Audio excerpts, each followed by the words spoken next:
ಬೆಂಗಳೂರಲ್ಲಿ ಮತ್ತೊಂದು ಫೇಮಸ್ ಆಗಿರುವಂಥದ್ದನ್ನ ಅನ್ನಮ್ಮ ದೇವಸ್ಥಾನ. ಈ ದೇವಸ್ಥಾನದಲ್ಲಿ ಈಗ ಯಾವ ರೀತಿಯಾಗಿ ನಿಯಮಗಳ ಪಾಲನೆಯನ್ನು ಮಾಡ್ತಾ ಇದ್ದಾರೆ ಚಂದ್ರಗ್ರಹಣದ ಸಂದರ್ಭದಲ್ಲಿ. ಬೆಂಗಳೂರು ಶಕ್ತಿ ದೇವತೆ ಅಣ್ಣಮ್ಮ ದೇವಾಲಯದಲ್ಲಿ ಪೂಜೆಯನ್ನು ನೆರವೇರಿಸಿದ್ದಾರೆ. ಸಂಜೆ 7 ಗಂಟೆಯವರೆಗೂ ಕೂಡ ಅಣ್ಣಮ್ಮ ದೇಗುಲದಲ್ಲಿ ಪೂಜೆಯನ್ನು ನೆರವೇರಿಸಲಾಗುತ್ತೆ. ತದನಂತರ ಬಂದ್ ಮಾಡಲಾಗುತ್ತೆ. ಗ್ರಹಣದ ಬಳಿಕ ದೇವಸ್ಥಾನದ ಶುದ್ಧೀಕರಣವನ್ನು ಮಾಡಲಾಗುತ್ತೆ. ಅಂದರೆ ನಾಳೆ ಬೆಳಗಿನ ಸಂದರ್ಭದಲ್ಲಿ 6:30 ಬಳಿಕ ಭಕ್ತರಿಗೆ ಅಣ್ಣಮ್ಮ ದರ್ಶನಕ್ಕೆ ಅವಕಾಶವನ್ನು ಮಾಡಿಕೊಡಲಾಗುತ್ತೆ. ದೇವರಿಗೂ ಕೂಡ ಚಂದ್ರಗ್ರಹಣದ ಎಫೆಕ್ಟ್ ಹೇಗೆ ತಟ್ಟಿದೆ ಅಂತಂದರೆ ಈ ರೀತಿಯಾಗಿ.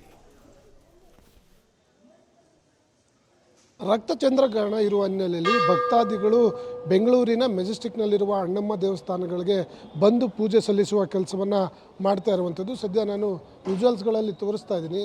ಭಕ್ತಾದಿಗಳು ಬೆಳಗ್ಗೆಯಿಂದಲೂ ಕೂಡ ದೇವಸ್ಥಾನಕ್ಕೆ ಬಂದು ತಮ್ಮ ಭಕ್ತಿಯಿಂದ ಪೂಜೆ ಮಾಡಿಸುವ ಕೆಲಸವನ್ನು ಮಾಡ್ತಿರುವಂಥದ್ದು. ಚಂದ್ರಗ್ರಹಣ ಇರುವಂಥ ಕಾರಣಕ್ಕಾಗಿ ದೇವಸ್ಥಾನ ಕ್ಲೋಸ್ ಆಗುತ್ತೆ ಅನ್ನುವಂಥ ಒಂದು ಕಾರಣಕ್ಕೆ ಭಕ್ತಾದಿಗಳು ಬಂದು ಪೂಜೆ ಮಾಡುತ್ತಿದ್ದಾರೆ. ಆದರೆ ಅರ್ಚಕರು ಹೇಳೋ ಪ್ರಕಾರ ಯಾವ ಸಂದರ್ಭದಲ್ಲೂ ಕೂಡ ಅಣ್ಣಮ್ಮ ದೇವಿ ದೇವಸ್ಥಾನ ಕ್ಲೋಸ್ ಮಾಡಲ್ಲ, ಅಂಥ ಪೊಸಿಷನ್ ಯಾವತ್ತೂ ಕೂಡ ಬರೋದಿಲ್ಲ ಅನ್ನುವಂಥ ಮಾತನ್ನು ಹೇಳ್ತಿರುವಂಥದ್ದು. ಹಾಗಾಗಿ ಒಂದು ಕಡೆ ಭಕ್ತಾದಿಗಳಲ್ಲಿ ರಕ್ತಚಂದ್ರಗ್ರಹಣದ ಆತಂಕ ಇರುವಂಥ ಕಾರಣಕ್ಕಾಗಿ ಭಕ್ತಾದಿಗಳೆಲ್ಲರೂ ಕೂಡ ಬಂದು ಪೂಜೆ ಸಲ್ಲಿಸುವ ಕೆಲಸವನ್ನು ಮಾಡ್ತಿರುವಂಥದ್ದು. ಮೆಜೆಸ್ಟಿಕ್ನ ಅಣ್ಣಮ್ಮ ದೇವಿ ದೇವಸ್ಥಾನ ಸೇರಿದಂತೆ ಬೇರೆ ಬೇರೆ ಕಡೆ ಎಲ್ಲ ಈ ರೀತಿ ಪೂಜೆ ಮಾಡೋದ್ರ ಮೂಲಕ ತಮ್ಮ ಭಕ್ತಿ ಪ್ರದರ್ಶನವನ್ನು ಮಾಡುವ ಕೆಲಸವನ್ನು ಜನರು ಮಾಡ್ತಿರುವಂಥದ್ದು. ಚಂದ್ರಗ್ರಹಣ ಇರುವಂಥ ಕಾರಣಕ್ಕಾಗಿ ಎಲ್ಲಿ ಸಂಜೆ ನಂತರ ದೇವಸ್ಥಾನ ಕ್ಲೋಸ್ ಆಗುತ್ತೆ ಅನ್ನುವಂಥ ಒಂದು ಆತಂಕದಿಂದ ಜನರು ಬಂದು ಪೂಜೆಯನ್ನು ಸಲ್ಲಿಸುವ ಕೆಲಸವನ್ನು ಮಾಡ್ತಿರುವಂಥದ್ದು. ಆದರೆ ಅರ್ಚಕರು ಹೇಳೋ ಪ್ರಕಾರ ಇಲ್ಲಿ ಯಾವುದೇ ಸಂದರ್ಭದಲ್ಲೂ ಕೂಡ ಅಣ್ಣಮ್ಮ ದೇವಿ ದೇವಸ್ಥಾನವನ್ನು ಕ್ಲೋಸ್ ಮಾಡೋದಿಲ್ಲ ಅನ್ನುವಂಥ ಮಾಹಿತಿಯನ್ನು ನೀಡ್ತಿರುವಂಥದ್ದು. ಕ್ಯಾಮ್ರಾ ಪರ್ಸನ್ ನವೀನ್ ಜೊತೆ ನಾಗೇಶ್, ಪಬ್ಲಿಕ್ ಟಿವಿ, ಬೆಂಗಳೂರು. ಇನ್ನು ಬನಶಂಕರಿ ದೇವಾಲಯದಲ್ಲೂ ಕೂಡ ಯಾವ ರೀತಿಯಾಗಿ ನಿಯಮಗಳ ಪಾಲನೆ ನಡೀತಾ ಇದೆ, ಹೇಗೆ ಭಕ್ತರು ಹೋಗಿದ್ದಾರೆ, ದೇವರಿಗೂ ಈಗ ಚಂದ್ರಗ್ರಹಣದ ಎಫೆಕ್ಟ್ ಯಾವ ರೀತಿಯಾಗಿ ದಿಗ್ಬಂಧನವನ್ನು ಹಾಕಿಡಲಾಗ್ತಾ ಇದೆ ಅಂತ ನೋಡೋಣ. ಸಂಜೆ 4:30ಕ್ಕೆ ಬನಶಂಕರಿ ದೇವಾಲಯವನ್ನು ಬಂದ್ ಮಾಡಲಾಗುತ್ತೆ. ಸಂಜೆ 4 ಗಂಟೆಯವರೆಗೂ ಕೂಡ ಭಕ್ತರಿಗೆ ದರ್ಶನಕ್ಕೆ ಅವಕಾಶವನ್ನು ಮಾಡಿಕೊಡಲಾಗಿದೆ. ನಾಳೆ ಬೆಳಗ್ಗೆ 6 ಗಂಟೆಗೆ ದೇವಾಲಯ ಶುದ್ಧೀಕರಣವನ್ನು ಮಾಡ್ತಾರೆ. ತದನಂತರ ಪೂಜೆಯನ್ನು ನೆರವೇರಿಸ್ತಾರೆ. ತದನಂತರ ಭಕ್ತರಿಗೆ ದರ್ಶನಕ್ಕೆ ಅವಕಾಶವನ್ನು ಮಾಡಿಕೊಡಲಾಗುತ್ತೆ ಅಂತ ಹೇಳಿದ್ದಾರೆ.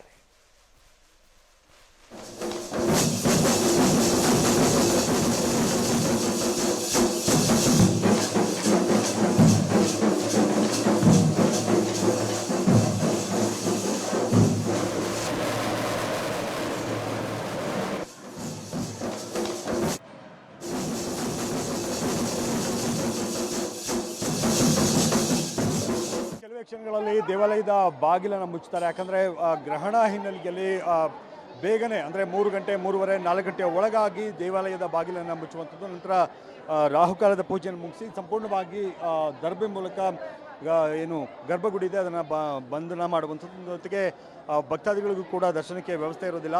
ಅದಕ್ಕಾಗಿ ಮತ್ತು ಜನ್ಮೋತ್ಸವ, ಬನಶಂಕರಿ ದೇವಿಯ ಜನ್ಮೋತ್ಸವ ಇರುವಂಥ ಹಿನ್ನೆಲೆಯಲ್ಲಿ ಭಕ್ತಾದಿಗಳು ಬೆಳಗಿಂದಲೂ ಬಂದು ದೇವಿಯ ದರ್ಶನವನ್ನು ಪಡಿತಾ ಇದ್ದಾರೆ. ಅಂದರೆ ತುಂಬಾ ಬೇಗನೆ ಇವತ್ತು ಬಾಗಿಲಾಗ್ತಾರೆ ಅನ್ನುವಂಥ ನಿಟ್ಟಲ್ಲೂ ಕೂಡ ಸಾಕಷ್ಟು ಸಂಖ್ಯೆಯಲ್ಲಿ, ಸಾವಿರಾರು ಸಂಖ್ಯೆಯಲ್ಲಿ ಭಕ್ತರು ಬಂದು ದೇವಿಯ ದರ್ಶನವನ್ನು ಪಡಿತಾ ಇದ್ದಾರೆ. ಬಹುತೇಕರು ಅಂದರೆ ಏನು ಗ್ರಹಣ ಇದೆ ಅನ್ನುವಂಥ ಕಾರಣಕ್ಕೇ ಬೇಗನೆ ಬಂದು ನಾವು ದರ್ಶನವನ್ನು ಮುಗಿಸ್ತಾ ಇದ್ದೀವಿ ಅನ್ನುವಂಥ ಮಾತುಗಳನ್ನು ಹೇಳ್ತಾ ಇದ್ರು. ಒಟ್ಟಾರೆ ಬನಶಂಕರಿ ದೇವಾಲಯದಲ್ಲಿ ಸಾವಿರಾರು ಸಂಖ್ಯೆಯಲ್ಲಿ ಭಕ್ತಾದಿಗಳಿದ್ದಾರೆ.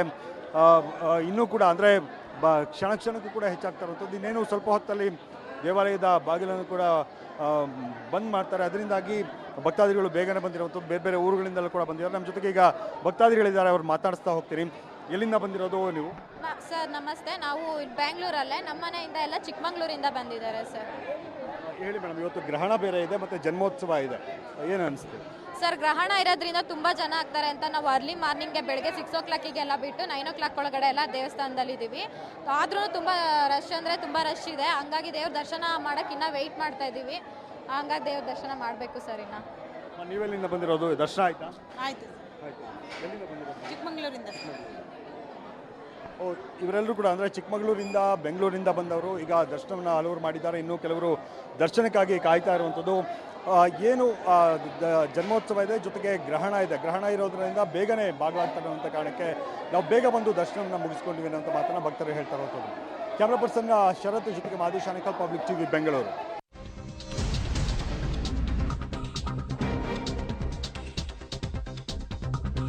ಇನ್ನು ಗವಿಗಂಗಾಧರೇಶ್ವರ ದೇಗುಲವನ್ನು ಈಗಾಗಲೇ ಬಂದ್ ಮಾಡಲಾಗಿದೆ. ಪೂಜೆಯ ಬಳಿಕ ದರ್ಬೆಯನ್ನು ಹಾಕಿ ದೇಗುಲಕ್ಕೆ ಬೀಗವನ್ನ ಹಾಕಿದ್ದಾರೆ. ಬೆಳಗ್ಗೆ 11 ಗಂಟೆಗೆ ದೇವಸ್ಥಾನಕ್ಕೆ ಬೀಗವನ್ನ ಹಾಕಿದರು. ಗ್ರಹಣದ ನಂತರ ದೇವಸ್ಥಾನದಲ್ಲಿ ಶುದ್ಧಿ ಕಾರ್ಯವನ್ನ ಮಾಡ್ತಾರೆ. ನಾಳೆ ಬೆಳಗ್ಗೆ 7 ಗಂಟೆಗೆ ಮೊದಲ ಪೂಜೆಯ ನಂತರ ಭಕ್ತರಿಗೆ ದರ್ಶನಕ್ಕೆ ಅವಕಾಶವನ್ನ ಮಾಡಿಕೊಡಲಾಗುತ್ತೆ.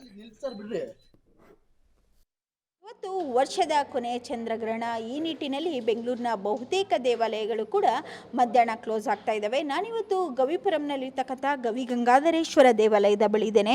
ನೋಡಬಹುದಾಗಿದೆ, ಈಗಾಗಲೇ ದೇವಾಲಯವನ್ನು ಬೆಳಿಗ್ಗೆ 7 ಗಂಟೆಯಿಂದಲೇ ಕೂಡ ಓಪನನ್ನು ಮಾಡಲಾಗಿದೆ. ಜೊತೆಗೆ ದೇವರಿಗೆ ಅದರಲ್ಲೂ ಕೂಡ ಇವತ್ತು ರಾತ್ರಿ ಚಂದ್ರಗ್ರಹಣವಾಗಿರ್ತಕ್ಕಂಥ ಹಿನ್ನೆಲೆಯಲ್ಲಿ ಬೆಂಗಳೂರಿನ ಬಹುತೇಕ ದೇಗುಲಗಳು ಕೂಡ ಮಧ್ಯಾಹ್ನವೇ ಕ್ಲೋಸ್ ಆಗ್ತಾ ಇದ್ದಾವೆ. ಅದರಲ್ಲೂ ಕೂಡ ಗವಿಪುರಂನಲ್ಲಿರ್ತಕ್ಕಂತಹ ಗವಿಗಂಗಾಧರೇಶ್ವರ ದೇವಾಲಯ 11 ಗಂಟೆಗೆ ಕ್ಲೋಸ್ ಆಗಿದೆ. ನೋಡಬಹುದಾಗಿದೆ, ಈಗಾಗಲೇ ದೇವಾಲಯವನ್ನು ಸಂಪೂರ್ಣವಾಗಿ ಕ್ಲೋಸ್ ಮಾಡಿರ್ತಕ್ಕಂಥ ದೃಶ್ಯಗಳನ್ನ ಕೂಡ ಕಾಣಬಹುದಾಗಿದೆ. ಬೆಳಗ್ಗೆಯಿಂದಲೇ ಪೂಜಾ ಕೈಕರ್ಯಗಳು ಕೂಡ ನಡೆದವು. ಬೆಳಿಗ್ಗೆ 7 ಗಂಟೆಗೆ ಪಂಚಾಮೃತ ಅಭಿಷೇಕ, 8 ಗಂಟೆಗೆ ಕ್ಷೀರದ ನೈವೇದ್ಯ, ಜೊತೆಗೆ 10 ಗಂಟೆಗೆ ಮಹಾಮಂಗಳಾರತಿ, ನಂತರ 11 ಗಂಟೆಗೆ ಈ ಒಂದು ದೇಗುಲವನ್ನು ಕೂಡ ಕ್ಲೋಸ್ ಮಾಡುವಂತಹ ಒಂದು ಕೆಲಸವನ್ನು ಕೂಡ ಆಯಿತು. ಪ್ರಮುಖವಾಗಿ ಇಲ್ಲಿ ಶಿವನಿಗೆ ಇಲ್ಲಿ ಹೂವಿನ ಅಲಂಕಾರವನ್ನು ಮಾಡಿಬಿಟ್ಟು ದರ್ಬೆಯನ್ನು ಹಾಕಿಬಿಟ್ಟು ದಿಗ್ಬಂಧನವನ್ನು ಹಾಕುವಂಥ ಒಂದು ಕೆಲಸವನ್ನು ಕೂಡ ಮಾಡಲಾಗಿದೆ. ಈ ನಿಟ್ಟಿನಲ್ಲಿ ಬೆಳಗ್ಗೆಯಿಂದಲೇ ಕೂಡ ನೂರಾರು ಜನ ಭಕ್ತಾದಿಗಳು ಬಂದರು. ಈ ದೇವಾಲಯವನ್ನು ಪ್ರದಕ್ಷಿಣೆಯನ್ನು ಹಾಕಿಬಿಟ್ಟು ನಮಗೆ ಗ್ರಹಣದಿಂದ ಯಾವುದೇ ರೀತಿಯಿಂದಲೂ ಕೂಡ ಕೆಡಿಕಾಗದಿರಲಿ ಎನ್ನುವಂತಹ ಒಂದು ಪ್ರಾರ್ಥನೆಯನ್ನು ಕೂಡ ಸಲ್ಲಿಸಿದರು. ಕೊನೆಯದಾಗಿ 11 ಗಂಟೆಗೆ ಇಲ್ಲಿ ಇಡೀ ಒಂದು ದೇಗುಲವನ್ನು ಕೂಡ ದೇವಾಲಯದ ಬಾಗಿಲನ್ನು ಕೂಡ ಬೀಗ ಹಾಕುವಂಥ ಒಂದು ಕೆಲಸಕ್ಕೂ ಕೂಡ ಮುಂದಾಗಿದ್ದಾರೆ. ಪ್ರಮುಖವಾಗಿ ಇಲ್ಲಿ ದರ್ಬೆಯನ್ನು ಇಟ್ಬಿಟ್ಟು ದೇವರಿಗೆ ಯಾವುದೇ ರೀತಿಯಿಂದಲೂ ಕೂಡ ಸೂತಕ ಬರದೇ ಇರಲಿ ಎನ್ನುವಂತಹ ನಿಟ್ಟಿನಲ್ಲಿ ಈ ಒಂದು ದರ್ಬೆಯನ್ನು ಇಟ್ಬಿಟ್ಟು ದೇವಾಲಯವನ್ನು ಕೂಡ ಕ್ಲೋಸ್ ಮಾಡಿದ್ದಾರೆ. ಪ್ರಮುಖವಾಗಿ ಈ ಒಂದು ದೇವಾಲಯ ಇವಾಗ ಕ್ಲೋಸ್ ಆದರೆ ನಾಳೆ ಬೆಳಿಗ್ಗೆ ಅದರಲ್ಲೂ ಕೂಡ ಗವಿಗಂಗಾಧರೇಶ್ವರ ಶಿವನ ವಾರ ಆಗಿರ್ತಕ್ಕಂಥ ಸೋಮವಾರವೇ ಈ ಒಂದು ದೇಗುಲ ಕೂಡ ಓಪನ್ ಆಗುತ್ತೆ. ಸೋಮವಾರ ಬೆಳಿಗ್ಗೆ 8 ಗಂಟೆಗೆ ಭಕ್ತಾದಿಗಳಿಗೆ ಈ ಒಂದು ದೇವಾಲಯ ಕೂಡ ಅನುವನ್ನು ಮಾಡಿಕೊಡುತ್ತೆ. ಅದಕ್ಕಿಂತ ಮೊದಲೇ ದೇವಾಲಯಕ್ಕೆ ಶುದ್ಧೀಕರಣ ಕಾರ್ಯ ಇರ್ಬೋದು, ಜೊತೆಗೆ ಗ್ರಹಣ ಶಾಂತಿಗಾಗಿ ಮಹಾರುದ್ರಯಾಗ ಇರ್ಬೋದು, ಜೊತೆಗೆ ಬರುವಂತಹ ಭಕ್ತಾದಿಗಳಿಗಾಗಿ ಗ್ರಹಣ ಶಾಂತಿಗಾಗಿ ಪ್ರಸಾದವನ್ನು ನೀಡುವಂತಹ ಒಂದು ವ್ಯವಸ್ಥೆಯನ್ನು ಕೂಡ ಮಾಡಲಾಗಿದೆ. ಒಟ್ಟಾರೆಯಾಗಿ ರಾಜಧಾನಿಯಲ್ಲಿ ಮೊದಲ ಬಾರಿಗೆ ಗವಿಗಂಗಾಧರೇಶ್ವರ ದೇವಾಲಯ ಗ್ರಹಣದಿಂದಾಗಿ 11 ಗಂಟೆಗೆ ಕ್ಲೋಸ್ ಆಗಿದೆ. ಕ್ಯಾಮ್ರಾ ಪರ್ಸನ್ ಹನುಮಂತ ಜೊತೆ ಅರುಣಾ, ಪಬ್ಲಿಕ್ ಟಿವಿ, ಬೆಂಗಳೂರು.